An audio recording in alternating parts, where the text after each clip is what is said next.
Hello everyone, we're MossCharmly, and today we're going to show you how to prep and use real canvas in Krita. But first we're going to get into the supplies. Yeah. And the first thing you're going to need is a mixing container. Anyone will do, we just happen to have this. And now we have clean water, and we happen to have it in a water bottle. That's easy for cleanup and then for messes. Yeah. Get messy. Now we've got black paint. It's acrylic. I think this is ivory black. And then a large paintbrush. This is going to be for the dry brushing, for the technique, and a medium paintbrush. This is what you'll use to apply the paint. Chip brushes are totally good. Those are those cheap dollar store brushes. Yeah, you could find like at a hardware store. Yeah. Anywhere. Yeah. It'll work. Also paper towels. Definitely need those. Yeah. And also a clean rag we have here. Also, remember, we're using acrylic paint. Your rag's never going to be the same ever again. So just let you know. And also stretched canvas, which very is important. The star of this. It is very important. So this is going to be what you're going to need to do. First, in the container, add some water. With flourish. Yes, I have a lot of the flourish. Now you're going to add the black paint. And you're gonna just start small and add as you go, because I noticed that it didn't have enough pigment in there or enough paint in there, and I added more. Which is it's just not shown on canvas. Yeah, I just, or not shown on this. Yeah, no. Yeah, exactly. When you're applying the paint onto the canvas, you want to actually put it on in one direction.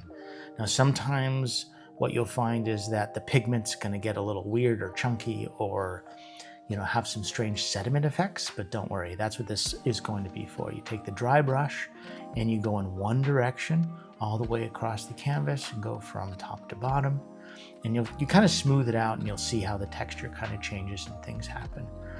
Then you take some paper towels and you wipe it down in the exact same direction.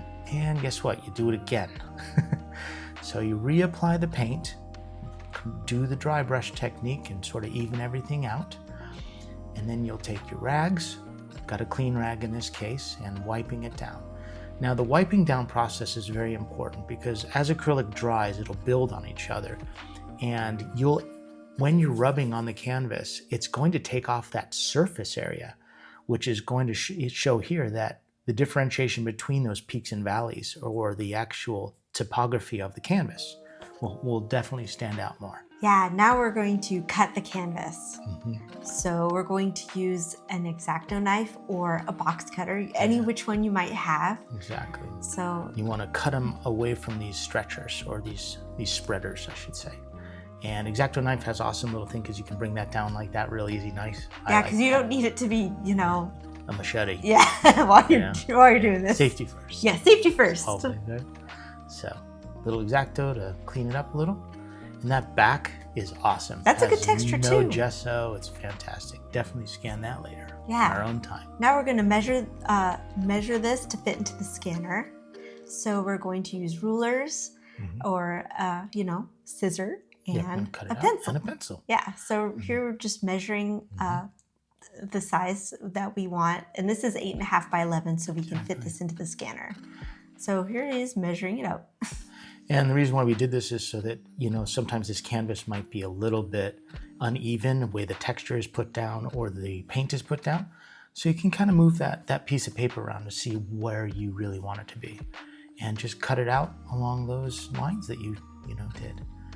And if you happen to have a paper cutter, which we do, it's a great option. You get some nice clean lines and it's super fast. Yeah, that's pretty efficient. Super efficient. We use this a lot of the time. Yeah. For a lot of stuff we do. And there we go. And we've got it. Nice clean piece of canvas. Great texture. And as you can see, it's really going to come out. So nice. You got it. All right, now we're going to clean the scanner off and we're going to place the canvas in there and get ready to scan. There we go. We're using Nobara 42 on our Linux computer, or Nobara 42.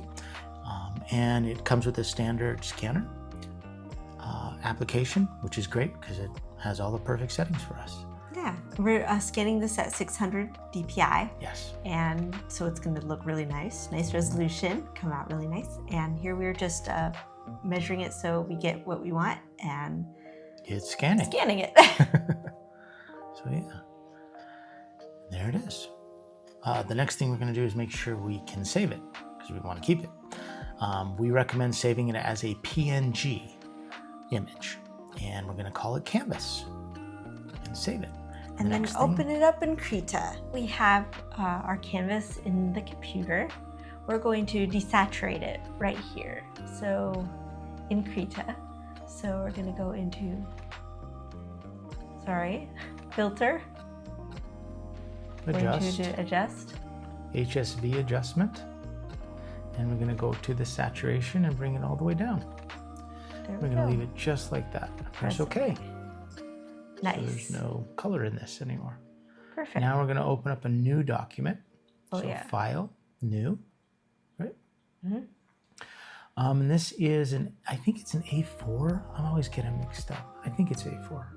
But this is the settings we have it as, and it's horizontal. Okay. So yeah. Press create. Press create. And here we have a fresh new canvas. Exactly. Then we're going to go back to the original canvas that we made, and we're going to copy it. So go copy, go back to the new canvas we made and go edit, paste. Perfect. There we go. Now it's going to be really big. Yeah. So you want to zoom out if you can, and then go and select I think it's the size. Transform tool. There we go. Click that. Click that, and you can see how big it is. Yeah, you can kind of see the border in there when you move it around if you have it selected, so it's kind of cool. But we do actually recommend making this smaller, because if it's kind of big, the actual tooth of the canvas, or the texture of the canvas, really honestly, it seems like it's too big, and it's a little bit distracting. Yeah, it looks comically big for a real canvas. Yeah, right. Like if you're trying to reproduce a real canvas, it's kind of like, oh, that's really big, So just shrink it down, fit it into this size, There you go. Yeah, takes a little bit of, nudging around. Yeah. So yeah, there we go. Okay. And then we're going to go to the paint layer below, right? Mm-hmm. And we're going to select all with this. So it sort of creates like this border around it. And then we're going to go back up to the background, or the canvas that we imported, or pasted, sorry. And then we're going to press copy. Copy. There we go. Then we're going to go back to the paint layer, and we're going to do edit, and we're going to press paste. Boom, did it. Nice. And then this is we delete the original giant one. Yeah, exactly, because it's kind of like big. Yeah. Really big. We're left with the smaller one. And we're let's start by renaming this canvas. Mm-hmm. So now we know. There's the canvas. That's canvas. There we go. Super cool. Okay, so now that we have all of this, now we're going to actually figure out how to create, the layers in the image. Yeah, above and below. Right? Yeah. So that you can actually paint on this and have that textured effect that you may be looking for. Yeah, so we can right click. We want to duplicate this layer. And now we have two canvases, and we're going to sandwich it between the paint layer here. Yeah. And now we're going to rename them. So the top one we're going to call Canvas Topper, right? Yeah. There we go. Awesome. And then the bottom one, we're going to call this Canvas Depth. Okay. There we go. There we go. Now if we go up to the Canvas Topper, what we want to do is we actually want to change the blending mode of this. Ah, yes. So you go, instead of normal, you're going to want to go to Grain Extract. Yeah. Now if you don't have this, all you have to do is go down to the Mix sub-menu, and you can open that up, and you'll find it down there. And just make sure that check is checked off, and it'll actually appear in your favorites. So there we go. So we want Grain Extract. Yeah. Now it's going to go invisible, right? Yeah. Right. So you are doing the right thing if this happens, because the Grain Extract sort of makes things transparent and pulls color out and does this Krita magic. So anyways, the next step is going to be selecting that canvas topper and hitting click. That's yeah, it. right click on your mouse and go to add, and then add filter mask. And click on that. And it'll bring you to this new menu. And on top here, under the suggest menu, you'll go to invert. And you click that. Ooh, and there it appears. There it is. So it's actually there, right? Yeah. Awesome. Then and that's just sort of like an effect to make the canvas, have its layers or its texture. So press OK, and there we go. Now we're going to go down to canvas depths, right? Yeah. Now we do the canvas depths part. There we go. And the same thing away we go. Right click on our mouse, and then we go add, and then add filter mask. And this time you're going to want to go to levels. Yeah, so same thing under at the adjust drop down here, we're going to press levels and then press OK. Now this one's totally okay, so don't worry, you don't have to change its blending mode. Yeah, you could just put that in there. Yeah, you can collapse it if you don't want to see it or anything like that. But the reason why you have the filter mask is that you can adjust its levels, literally its brightness and contrast. So if you actually click your right mouse button when you're hovering over that and go up to properties, you'll actually be able to see the pop-up menu. And you can do this live while you're painting at any time, so it's not going to really affect anything. So if you notice when you change your levels, you'll actually be able to move them around and basically see if you want it lighter, if you want it darker, Yeah, so just whatever your taste is. Yeah, you can, totally. And it's just about taste, how you want that texture to be underneath. So it's important. So when you're satisfied, you press OK. There you go. The next thing we're going to do is go up to Canvas Topper. And big part of this is the opacity levels. So on Canvas Topper, we're going to bring that down to what did we have? 10, I think. 10, yeah. We had it very low, and we'll show you why when we're doing this and what it looks like. Yeah. So here we go. And then we're going to go down to Canvas Depths and change this opacity too. I liked it at 25 personally. I remember that one because it was 25. Let's bring that down to 25. There we go. Super cool. Okay. Also, let's change the background color for the canvas. Exactly. If you want to tone your canvas, you want a color. So we're going to unlock the background and go to the background, make sure it's unlocked, and then select one of the brown colors or sepia colors. We've already selected one we like or prefer. And then we're going to go up to edit and fill foreground color, right? Yeah. Boom. Look at that. Nice. We have a toned canvas. See? And that's why it's like if you want to change the levels, you can, for that, canvas depths. But if you don't, you're satisfied, you're good. So no worries on that. Yeah. And I would lock that as well. Yeah. We lock it back up. And then we also recommend, speaking of locking things up, we totally will always be painting on these canvas layers that, we shouldn't, because it screws it up. It's all about the texture. So we'll lock Canvas Topper, and you could still change the opacity, and we'll lock Canvas Depths just to make sure. Oh, we changed their color too, didn't we? So if you press your right mouse button, didn't we make these layers red? So just to make sure. Oh yeah, we did. Yeah. So if you click your right mouse button, and you could change the layer style and make them red, so you know not to paint on them. Yeah. Make them red. So right click, make them red. There we go. And the paint layer, right click, paint. Layer style, green. Make that green. So we know this is the one we're going to be painting That's the one on. you need to paint on, for sure. And it's not locked and everything looks good. Yeah, and you can collapse the layers so it's maybe a little bit easier to look at. Exactly. And then start painting. All right, let's see what it looks like. Exactly. So I'm going to pick this purple, and I'm going to pick a brush. See. These are in the painting. Yeah, go on brush layer. There you go. And if you look, you can still see. Yeah. Zoom in a little bit. Yeah. There we go. Zoom in.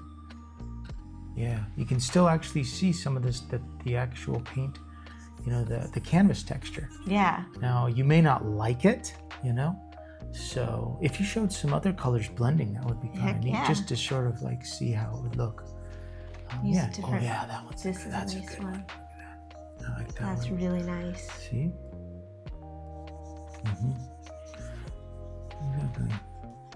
So it So just it works really, out. It just depends on your taste and how you'd like it to be personally, But if you don't like how this canvas is too prominent when you lay down that color, you can actually go to that canvas topper and adjust its opacity. So just to like go to the extreme, if you wouldn't mind bringing that all the way up to like 20. Now see how it's totally like overbearing, in my opinion. Right? Yeah. It's super prominent.